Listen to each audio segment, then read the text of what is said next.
오늘 내용이 마음에 드신다면 구독과 좋아요 부탁드립니다. 안녕하세요. 투자살롱 김경록입니다. 오늘은 자산 배분에 관해서 이야기를 좀 해볼까 하는데요. 우리가 이런 말들을 많이 듣죠. 우리가 운용을 할 때 있어서 운용 성과의 거의 90% 이상은 자산 배분이 결정한다인 것입니다. 운용 성과의 거의 대부분 90% 이상은 주식과 채권 그리고 기타 부동산이라든지 이런 자산의 비중을 어떻게 결정했느냐 하는 것이 자산 운용 성과를 대부분 결정한다는 것이죠. 그럼 그렇게 중요하다고 하는 자산 배분, 많은 이야기들을 하고 있습니다. 자산 배분을 하자, 자산 배분 전략이 어떻게 해야 된다, 포트폴리오를 어떻게 가져야 한다 하는 것이 다 이제 자산 배분에 관한 이야기인 것이죠.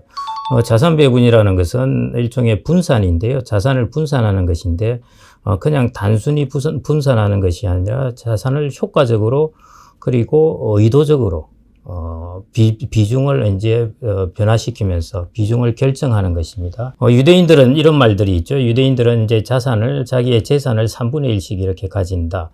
3분의 1 현금, 3분의 1 사업, 그리고 3분의 1은 그 부동산을 가진다. 이렇게 이제 3분의 1씩의 전략을 이야기하고 있습니다. 그래서 유대인들의 이제 이전의 자산 배분은 그랬던 것이고요.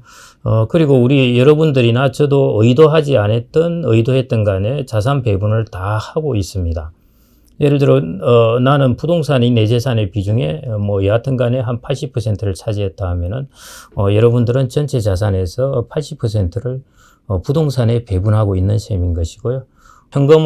좋아서 현금을 다 가지고 있다면은, 이제 현금 자산을 다 자신이 의도적으로 이렇게 생각하지 않았지만은, 실질적으로는 어쨌든, 배분은 되어 있습니다. 자, 그러면은, 우리가 자산 배분이라는 것은 도대체 무엇이며, 이거의 핵심적인, 개념이 무엇이며, 그리고, 기본적으로 어떻게 자산은 배치시켜야 하는가 하는 부분에 대해서 좀 말씀을 드려볼까 하는데요. 그걸 이제 저도 이전부터 이 부분을 고민하다가, 가장 좋은 비유가 뭘까 하다가 이런저런 생각을 해봤는데요. 축구가, 제가 보니까 자산 배분에 가장 적합한, 비유가 될 수 있을 것 같습니다. 한번 예를 들어 보겠습니다. 여러분들 이제 바르셀로나의 그 메시 선수를 잘 알 텐데요. 축구를 그 선수가 아주 잘하지 않습니까? 그래서 축구를 이겨야 되겠다고 생각해서 우리는 11명을 메시 선수로 이렇게 배치하지 않습니다. 왜냐하면 축구라는 것은 공격수만으로 축구가 이루어지는 것이 아니라 골키퍼도 있어야 되는 것이고 수비수도 있어야 되고 미드필드도 있어야 되고 그 다음에 공격수도 있어야 됩니다.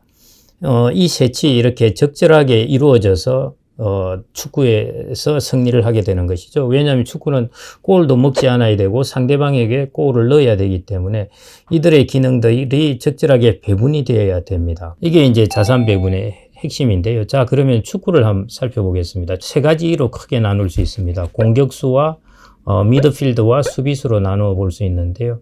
이것이 우리의 자산군에 정확하게 들어맞습니다. 자, 공격수에 해당되는 자산군은 뭐냐 하면은 바로 그게 주식입니다. 주식만한 공격수가 없습니다. 왜냐하면은 주식이라는 것은 기대 수익도 높고요. 전체 지수의 기대 수익도 그렇지만은 우리가 종목별로 볼 때는 기대 수익이 10배, 20배 올라가는 것도 있고 할 정도로 주식만한 그런 공격력을 자랑하는 공격수가 없습니다. 거기다가 주식은 상장 주식 같은 경우는 시장도 아주 넓죠. 그 다음에 언제든 팔 수 있기 때문에 시장도 아주 깊습니다. 그래서 우리가 자산 시장에서 최고의 공격수는 바로 주식입니다. 그 다음에 이제 공격수의 극단에 있는 수비수를 이야기해 보겠습니다. 수비수의 가장 대표적인 것이 국채입니다. 국채 중에서도 이제 장기 국채가 해당되죠. 왜냐하면은 우리가 주가가 급락할 때 보면은 금리가 떨어져서 장기 채권의 가격은 급등하게 됩니다. 그래서 이 공격수와 전혀 성질이 다른 역할을 해주는 것이 바로 국채인 것입니다. 국채라는 것은 우리가 국채를 가지고 있으면서 이걸 가지고 수익을 막 얻는 주담포, 우리가 주포로하고 그러죠. 주포로 삼는다고 하는 것은 잘못된 생각입니다. 우리는 수익을 얻는 것은 주식으로 얻는 것이고 채권 같은 경우, 국채 같은 경우는 우리가 전체 우리의 위험한 시기에 우리의 자산을 보호하기 위해서 가지고 있는 것이 이제 국채라고 보면 되겠습니다. 그렇다고 국채 수익률이 낮다는 것은 아니고요. 주식보다 기대 수익률이 낮으면서도 안정적으로 우리의 플로우, 저변을 이렇게 쭉 깔아주는 것, 그게 이제 수비수 역할을 하는 국채입니다. 그래서 우리가 항상 자산 배분을 할 때 제일 대표적인 게 주식과 채권의 비중을 몇 %로 할까? 뭐 이런 이야기를 하는 것이 바로 이게 가장 성질이 다른 자산이기 때문입니다. 공격수와 수비수이죠. 우리가 이런 이야기가 있습니다. 가장 좋은 자산은 무엇일까? 이런 질문을 할 때 여러분은 뭐라 답하시겠습니까? 뭐 여러 답이 있을 수 있겠지만은 일반적으로 파이낸스에서 하는 이야기는 그것입니다. 가장 좋은 자산은 내가 보유하고 있는 자산과 가장 다르게 움직이는 것이 가장 좋은 자산이라고 이야기를 합니다. 이것이 바로 주식과 채권에 꼭 들어맞는 것이죠. 내가 보유하고 있는 주식과 가장 다르게 움직이는 자산이 이제 국채이기 때문에 그래서 공격수와 수비수의 역할을 해줍니다. 이 둘을 잘 섞어 가지고 있어야 우리가 시장이 좋을 때는 골을 넣어서 우리가 이득을 취할 수 있고요. 시장이 나쁠 때는 골을 비교적 적게 먹어서 손실을 최소화해서 우리의 포트폴리오를 유지할 수가 있는 것입니다. 그래서 이게 자산 배분의 가장 중요한 프레임이라고 보시면 되겠습니다. 시장이 좋을 때는 내가 수익을 따라가고 시장이 좋지 않을 때는 나의 자산의 플로우를 손실이 크지 않게 방어하게 하기 위해서 이런 자산 배분을 하는 것입니다. 그 다음에 이제 이게 공격수와 수비수를 왔다 갔다 하면서 뛰어다니는 것이 그 미드필더가에 해당되는 자산군이 부동산입니다. 요즘은 부동산에다가 이제 대체 자산도 여기에 좀 들어가 있죠. 혹은 이걸 이제 중위험 중수익 자산이라고 부르기도 합니다. 부동산 같은 경우에는 주식과 채권의 성질을 반반씩 좀 섞어가지고 가지고 있습니다. 이 특성이. 부동산에는 보면은 이 임대료를 받기 때문에요. 이 채권적 성격도 가지고 있는 비해서 이게 땅값이나 집값이 오르는 것에 대한 주식의 성격도 가지고 있습니다. 다만 주식보다는 그게 덜 오르고 그 다음에 국채보다는 덜 안정적이지만 수익을 조금 더 줄 수 있고 하는 것. 그게 이제 부동산인 것입니다. 이게 미드필더인 것이죠. 그래서 이렇게 공격수와 미드필더, 수비수 이렇게 축구에서 배치를 하듯이 우리는 자산을 주식과 그 다음에 부동산과 채권 혹은 국채 이렇게 배치를 하는 것입니다. 미드필드에서는 이제 부동산도 들어갈 수 있겠지만은 우리가 채권 중에서 하이힐드 채권이라든지 조금 등급이 낮은 채권, 약간 주식하고 비슷하게 움직이면서 또 채권보다는 약간 높은 금리를 주는 이런 것들이 이제 미드필드에 들어가게 됩니다. 여러분들은 자산 배분을 할 때 그래서 축구 감독이 되셔야 되는 겁니다. 뭐냐면은 금융시장이 상황이 좀 우호적인 것 같은데 이렇게 생각을 하면은 공격의 비중을 높이는 거죠. 배분 비중을. 그 다음에 미드필드하고 이제 수비의 비중을 좀 낮추는 것이고요.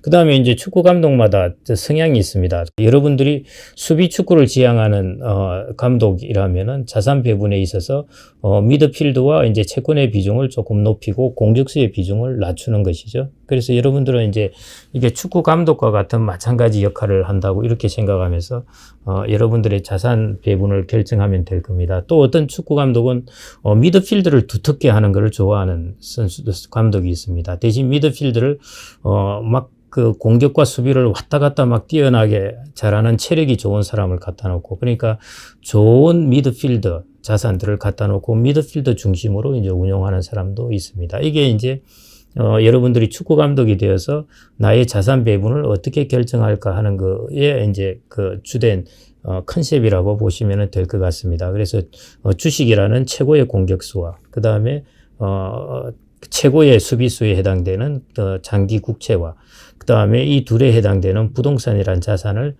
잘 유지시키면서 이것들의 배분 비중을 적절히 가져가야 한다는 것입니다. 아까 제가 유대인의 자산 배분에 관해서 말씀드렸죠. 자신의 사업에 해당되는 것. 주식이라는 것은 나의 사업은 아니지만은 다른 사람의 사업입니다. 다른 사람의 사업에 내가 지분을 타는 것이기 때문에 나도 나의 사업이 될 수도 있습니다. 그래서 유대인이 말하는 3분의 1의 사업이라는 것은 우리가 이야기하는 주식에 해당될 수 있고요. 유대인은 또 3분의 1이 부동산이라고 그랬죠. 나머지 3분의 1이 현금성이라고 그랬습니다. 이 현금성을 장기 국채로 이렇게 이제 대체해 볼 수가 있겠습니다. 왜냐하면 유동성이 좋기 때문에요. 국채라는 것은. 그래서 유대인들은 이 세 개를 그래서 3분의 1, 3분의 1, 3분의 1씩 한 것이죠. 부동산을 3분의 1, 그 다음에 장기국채나 현금성을 3분의 1, 그 다음에 주식을 3분의 1. 이게 이제 유대인의 자산 배분 비중입니다. 여러분들은 이 비중을 이제 어떻게 정할지는 여러분들의 축구 감독의 성향에 따라 다르고 금융시장의 상황에 따라 다르기 때문에 꼭 어떻게 사전적으로 제가 어떻게 하라 말씀드리기는 힘들 것 같고요. 다만 자산 배분이라는 것을 우리가 축구라는 것을 여러분들이 좋아하는 축구라는 것을 비유해서 자산 배분이라는 것은 공격수와 그 다음에 미드필더와 수비수를 적절히 잘 배치시켜서 하나의 게임을 금융시장을 상대로 한 게임에서 내가 승리하기 위한 그런 전략에 해당되는 것이구나. 그래서 항상 나의 자산 배분이 어떻게 되어 있느냐를 꼭 살펴봐야 되겠다. 이런 생각을 하나 하시면 좋을 것 같고요. 그리고 이제 현실적으로 한번 구체적으로 한번 살펴보겠습니다. 우리나라 사람들, 우리나라 가계의 자산 배분은 어떻게 되어 있는가 하는 것입니다. 통상적으로 우리가 가계 동향조사나 이런 것들을 보면은 나이가 60대 이상 가구 이런 경우에는 거의 한 75% 정도가 이제 부동산에 배치되어 있고요. 그 다음에 가지고 있는 금융자산의 거의 80% 정도가 예금자산을 가지고 있습니다. 그러니까 여러분들이 우리나라 가계가 가지고 있는 자산 배분은 미드필드를 아주 두텁게 거의 대부분 미드필드를 갖추고 있고 그 다음에 수비수를 약간 가지고 있는 이런 형태의 자산 배분을 갖고 있다는 것입니다. 그래서 이렇게 된 그리고 부동산은 이제 대부분 국내 자산이다 보니까 거의 국내 자산에 이제 집중되어 있는 것이라서 자산이 좀 덜 배분되어 있습니다. 그래서 물론 이거는 이제 사람의 성향에 따라 나는 미드필드를 엄청나게 두텁게 하고 싶어 뭐 이런 분도 있겠지만은 향후에 조금 전향적인 자산 배분을 감안한다면은 수익을 낼 수 있는 최고의 공격수는 주식입니다. 그렇기 때문에 이제 글로벌과 여러분들의 자산의 비중에서 이제 주식의 비중을 조금 높이고 그 다음에 너무 두터운 미드필드의 비중을 좀 낮추고 이런 이제 자산 배분이 향후에 좀 우리나라의 가계 자산이 그렇게 좀 비중이 바뀌어져야 되지 않나 이렇게 생각이 됩니다. 제가 이전에 이제 채권 운용 데스크를 만들면서 이런 생각을 한 적이 있었는데요. 전쟁을 할 때는 우리가 포병도 있고 그 공군도 있고 뭐 그다음에 육군도 있고 이 모두를 이제 같이 해서 전략을 짭니다. 예를 들어 소총수만 가서 육군만 가서 전쟁을 하고 백병전을 벌이는 것이 아니라 가서 공군이 가서 폭탄을 공중에서 투하해주고 그 다음에 포병이 뒤에서 포로 백업을 해주고 탱크 부대가 가고 그 다음에 소총 부대가 가고 하는 식으로 전체적으로 어떤 전쟁의 전략적 배분을 물자 배분을 해서 전쟁을 이루어 나갑니다. 마찬가지 여러분들의 가계의 자산 배분도 이렇게 소충수적인 행동, 예를 들어 뭐 주식을 사고 팔고 막 이런 것만 해서 돈을 벌겠다 이런 것보다는 여러분들이 한두 번 돈을 벌고 말 것이 아니라 여러분들의 자산 관리는 지금과 같은 장수 시대에는 거의 50년, 70년 아주 길게 해 나가야 되는 자산 관리입니다. 그래서 이런 자산 관리는 우리가 막 이렇게 한두 번 트레이딩 잘하고 매일 시장 보고 이렇게 해서 하는 것이 아니라 나의 자산을 어떻게 잘 구성해서 배분을 결정해 놓느냐 하는 것이 이것이 가장 중요한 부분이라고 보아집니다. 그래서 이 자산 배분과 관련해서 제가 여러분들에게 오늘 꼭 말씀드리고 싶은 것은 우리가 축구에서 해당되는 공격수와 그 다음에 미드필드 수비수 이런 것들이 의외로 자산 배분에 꼭 들어맞게 그대로 적용이 됩니다. 그래서 나의 자산을 운용하는 나의 축구 감독이다 생각하고 여러분들의 가계의 자산 배분 구성을 이렇게 다시 한 번 더 살펴보시고 보다 전략적으로 좀 균형된 자산 배분을 가져가시면 좋겠습니다. 감사합니다.